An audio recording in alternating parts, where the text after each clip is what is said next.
% का 3,000 रुपये प्रति एकड़ उसको दिया जाएगा और 70% तक जब तक वो इसको अपलोड करेगा तब तक वो 100 एकड़ तक, क्योंकि उसने घूम करके वो लगवाना होता है, 100 एकड़ तक उसका पहले फर्स्ट किस्त में दिया जाएगा और बाकी जब उसका व्यक्ति के साथ वो सिरे चढ़ेगा तो पूरा उसका पैसा उसको दिया जाएगा।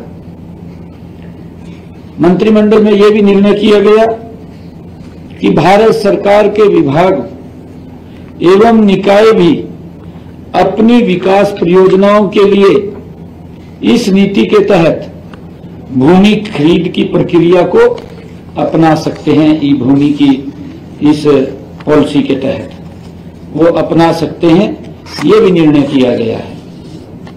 मंत्रिमंडल में ये भी निर्णय किया गया है कि जो बैठक में हरियाणा सिविल सेवा नियम 2016 में संशोधन को मंजूरी दी गई है, जिन कर्मचारियों की मृत्यु पर परिजनों को एक बड़ी राहत इसमें मिलेगी। मृतक कर्मचारियों के परिवार को 2 साल की आवास सुविधा वो सुनिश्चित की गई है, क्योंकि जो कर्मचारी सर्विस में होता था और उसके पास सरकारी आवास होता था, अगर दुर्घटना हो जाती थी तो परिवार को दिक्कत आ जाती थी, तो उसको 2 साल के लिए सुनिश्चित किया है। सेवा के दौरान किसी सरकारी कर्मचारी की अगर मृत्यु होने पर अब मृतक परिवार को आवास भत्ता ये 2 वर्ष की अवधि के लिए मिलेगा, जो पहले 1 साल के लिए मिलता था। इसके अलावा परिवार लाइसेंस शुल्क का भुगतान करके 2 वर्ष की अवधि के लिए सरकारी आवास को रख सकता है। ये इसमें उसको प्रावधान किया गया है, जो ये पहले 1 साल के लिए रख सकता था। मंत्रिमंडल में यह भी निर्णय किया गया है कि जो हमारे सेवानिवृत्त कर्मियों को वित्तीय राहत देने के लिए निर्णय किया गया है।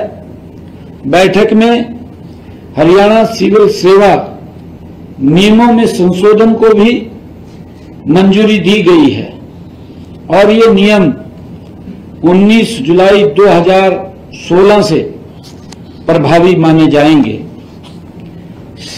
सेवानिवृत्ति के समय सरकारी कर्मचारियों द्वारा आवंटन की गई पेंशन की राशि को सेवानिवृत्ति की तिथि से 15 वर्ष पूर्ण होने पर यह पुनः बहाल कर दिया जाएगा।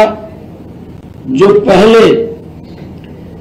पहले 15 साल तक जब तक ब्याज सहित उस पेंशन राशि की रिकवरी हो जाए तब तक वो कटौती का प्रावधान था। यह निर्णय पेंशन के लंबे समय से चली आ रही मांगों के अनुरूप लिया गया है और इसका उद्देश्य सेवानिवृत्त कर्मचारियों को अधिक वित्तीय सुरक्षा प्रदान करना है, क्योंकि कर्मचारियों की जो ये पेंशन थी पहले ये 15 साल तक वो थी, अब इसको 15 साल तक और उसके आगे भी था, परंतु अब इसको 15 साल तक सुनिश्चित किया है। कर्मचारियों के लिए एकीकृत पेंशन योजना उसको भी जो यूपीएस उसको भी लागू को मंजूरी दी गई है। हरियाणा के कर्मचारी जो वर्तमान में न्यू पेंशन स्कीम में शामिल हैं, उनको भारत सरकार की तर्ज पर यूपीएस का भी ऑप्शन देने का फैसला मंत्रिमंडल ने किया है। यह एक ऐतिहासिक कदम है और यह योजना 1 अगस्त 2025 से ये प्रभावी होगी। यूपीएस में सेवानिवृत्ति के समय आखिरी के 12 महीने के औसत वेतन का 50% पेंशन मिलेगी। कर्मचारी की मृत्यु के उपरांत परिवार को भी पेंशन मिलेगी। 10 या अधिक वर्ष की सेवा पूरी करने के बाद प्रति माह 10,000 रुपए का न्यूनतम गारंटी पेंशन मिलेगी। ये फैसला किया गया है।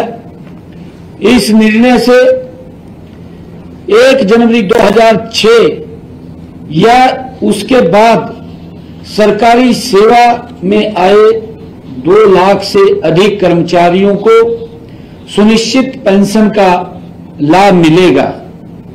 इस योजना का उद्देश्य सरकारी कर्मचारियों को सुनिश्चित पेंशन, पारिवारिक पेंशन प्रदान करना है। नई एकीकृत पेंशन योजना यूपीएस के तहत 25 साल की सेवा पूरी कर चुके राज्य सरकार के कर्मचारियों को सेवानिवृत्ति से पहले 12 महीने के दौरान प्राप्त औसत मूल वेतन का 50% पेंशन मिलेगी। कर्मचारियों के पास यूपीएस या एनपीएस योजना को जारी चुनने का विकल्प होगा। मंत्रिमंडल में यह भी निर्णय किया गया है कि जो हमारी महिला कर्मचारियों को जो अतिरिक्त अवकाश का लाभ देने की मैंने अंतर्राष्ट्रीय महिला दिवस के अवसर पर पंचकुला में यह घोषणा की थी कि महिला कर्मचारियों के लिए आकस्मिक अवकाश बढ़ाए जाएंगे।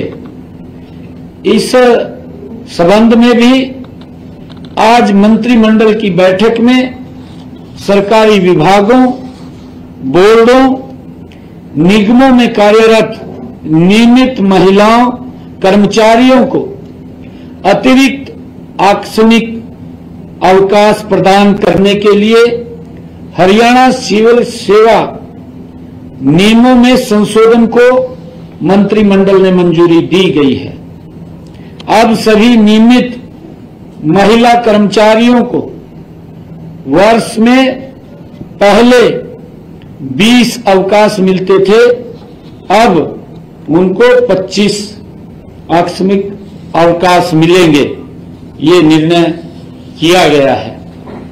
इसके अलावा जो हमारे हरियाणा कौशल रोजगार निगम की महिला कर्मचारियों को भी 1 दिन का अतिरिक्त अवकाश मिलेगा। ये भी निर्णय मंत्रिमंडल की बैठक में किया गया है। मंत्रिमंडल की बैठक में सरकारी सहायता प्राप्त महाविद्यालयों के कर्मचारियों के विकलांग बच्चों को पारिवारिक पेंशन का लाभ मिले, उसको भी मंजूरी दी गई है। बैठक में हरियाणा संबद्ध महाविद्यालय नियमों में संशोधन किया गया है। अब सरकारी सहायता प्राप्त महाविद्यालयों के कर्मचारियों के जो मानसिक या शारीरिक रूप से विकलांग बच्चों को पारिवारिक पेंशन का लाभ मिलेगा, इसको भी आज मंत्रिमंडल ने मंजूरी दी है। मंत्रिमंडल ने आज ये भी निर्णय किया है कि हरियाणा रेशनलाइजेशन कमीशन की सिफारिशों को सैद्धांतिक मंजूरी वो दी गई है। सरकार ने विभागों की कार्यप्रणाली में सुधार और सेवा वितरण में पारदर्शिता बढ़ाने के लिए 28 मार्च 2023 को रेशनलाइजेशन कमीशन का गठन किया गया था। रेशनलाइजेशन कमीशन ने 16 विभागों की रिक्वायरिंग के लिए रिपोर्ट वो पिछले दिनों सरकार को सौंपी थी। आज इस बैठक में शहरी स्थानीय निकाय विभाग, खनन एवं भू विज्ञान विभाग तथा बागवानी विभागों की रिपोर्ट को सैद्धांतिक मंजूरी दी गई है। रिपोर्ट में मुख्य रूप से पदों को हटाना, पदों के नाम बदलना, नए पद सृजित करना ये शामिल है।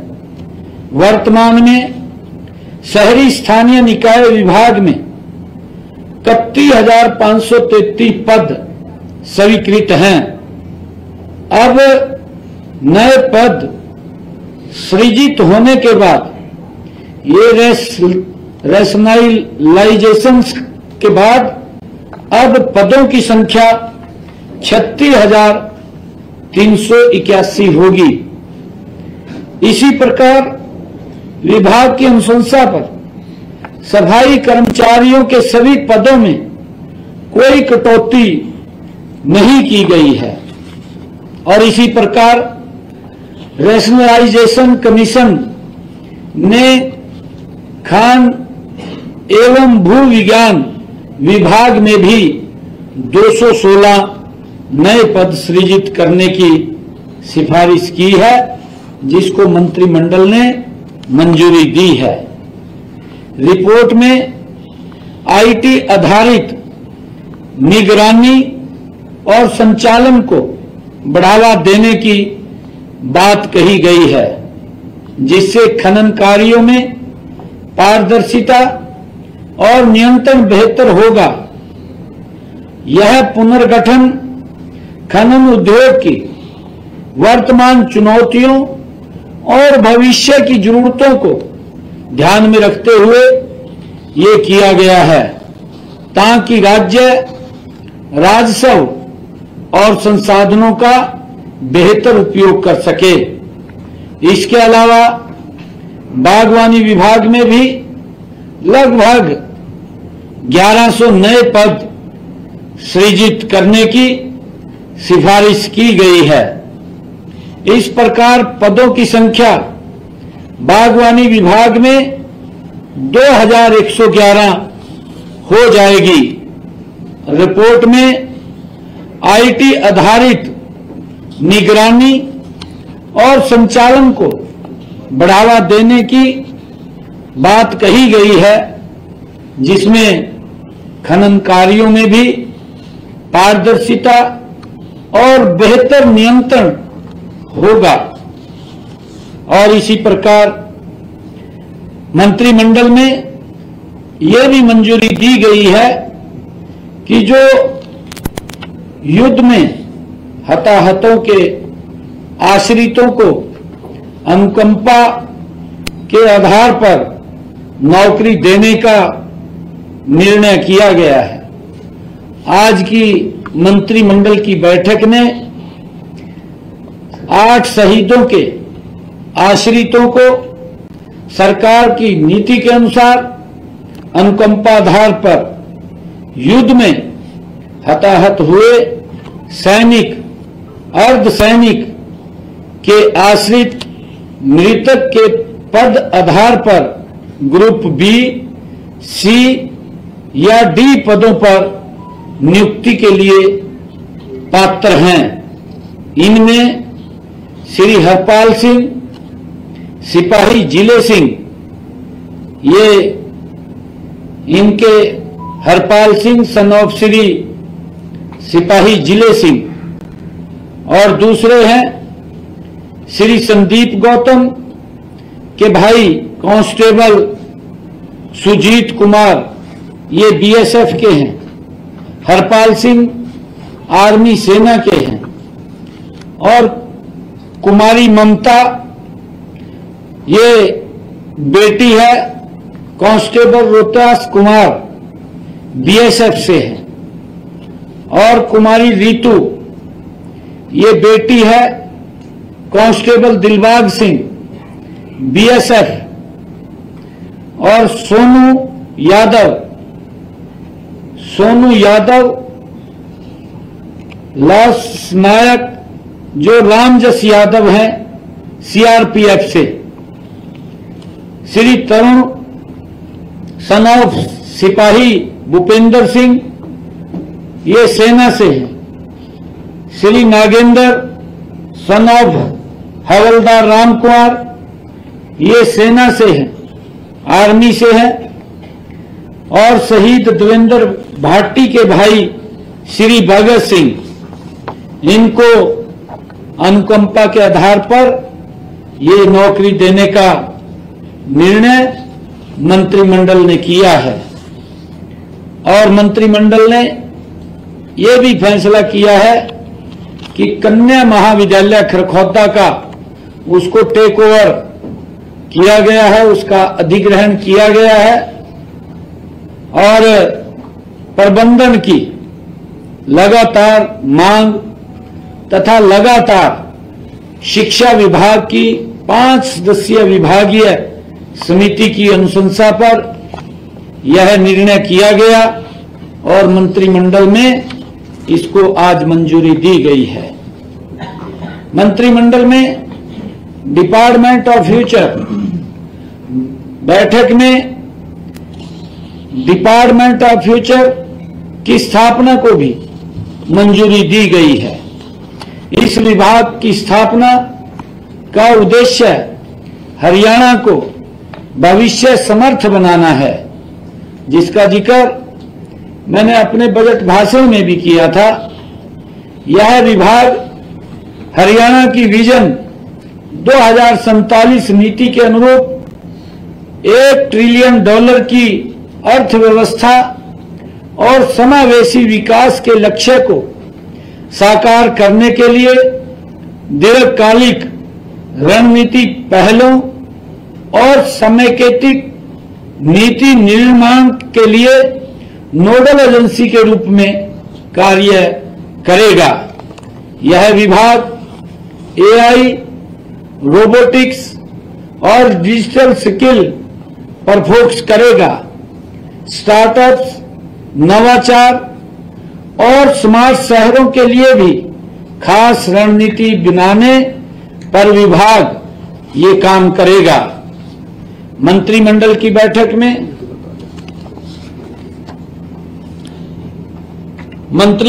बैठक में हमारी सरकार ने ये जो अपने संकल्प पत्र में भी कहा था कि युद्ध में जो शहीद हुए हैं ऐसे शहीद होने वाले सैनिक तथा अर्धसैनिक बलों के बच्चों को 6ठी से 12वीं कक्षा तक बच्चों को हमने कहा था कि उनको 60,000 रुपए हम स्कॉलरशिप देंगे और स्नातक को 72,000 रुपए और स्नातकोत्तर को 96,000 रुपए वार्षिक छात्रवृत्ति प्रदान करने का हमने अपने संकल्प पत्र में जिक्र किया था। हमने कहा था कि हम इसको पूरा करेंगे। मुझे खुशी है क्योंकि इस संकल्प पत्र को जो हमने वायदा किया था, एक वायदा और इसके अंदर आज जुड़ गया है। आज इसको हमने पूरा कर दिया है। आज मंत्रिमंडल ने इस छात्रवृत्ति योजना को स्वीकृति प्रदान की गई है। पहले ये छात्रवृत्ति जो हमारे सेना के शहीद सैनिक थे उनके बच्चों को ये मिलती थी और उनके बच्चों को अगर हम 2006-07 में ये पूर्व सैनिकों के बच्चों को जो तकनीकी व व्यावसायिक उच्च शिक्षा के लिए प्रधानमंत्री छात्रवृत्ति योजना ये आरंभ की गई थी, जिसमें लड़कों को 2,000 रुपए तथा लड़कियों को 250 रुपए प्रति माह छात्रवृत्ति ये 2006-07 के अंदर मिलती थी जब ये लागू की गई, जिसे 2019-20 में बढ़ा करके 2,500 रुपए और 3,000 रुपए ये प्रति महीना इसको कर दिया गया था। और हरियाणा सरकार ने शहीद सैनिकों के साथ साथ मैंने जो बताया है कि पहले इस योजना का लाभ जो हमारे सेना के आर्मी के जवान जो शहीद हो जाते थे उनके बच्चों को मिलता था, परंतु अब अर्ध सैनिकों के बच्चों को भी इसमें शामिल किया गया है कि जो हमारे अर्ध सैनिक बलों के जो शहीद हो जाते हैं जवान, उनके बच्चों को भी इस ऐतिहासिक छात्रवृत्ति योजना के साथ उनको जोड़ा गया है। अब जैसे मैंने बताया है कि हमने अपने संकल्प पत्र में जो कहा था कि अब जो मंत्रिमंडल ने मंजूरी दिया है, अब 6ठी से 12वीं तक के कक्षा के बच्चों को 60,000 रुपए और स्नातक के बच्चों को 72,000 रुपए, स्नातकोत्तर के बच्चों को 96,000 रुपए वार्षिक ये छात्रवृत्ति दी जाएगी। ये निर्णय मंत्रिमंडल की बैठक में लिया गया है। मंत्रिमंडल की बैठक में यह भी निर्णय लिया गया है कि खनन एवं भू विज्ञान विभाग के नियम 2012 में संशोधन को भी मंजूरी दी गई है, क्योंकि जब हम देखते हैं कि संशोधन के तहत किसानों को दिए जाने वाले मुआवजा और रेट की प्रक्रिया को सरल किया गया है। अब मंत्रिमंडल में इस बात की भी चर्चा की गई कि स्टोन और सैंड की रॉयल्टी को बढ़ाया जाए।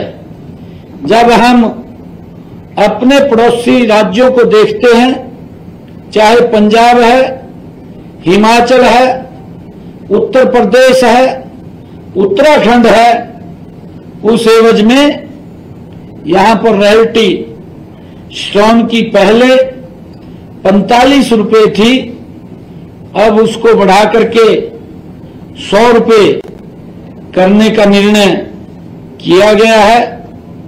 जबकि जो सैंड की रॉयल्टी थी वो पहले 40 रुपए थी, अब उसको बढ़ा करके 80 रुपए किया गया है।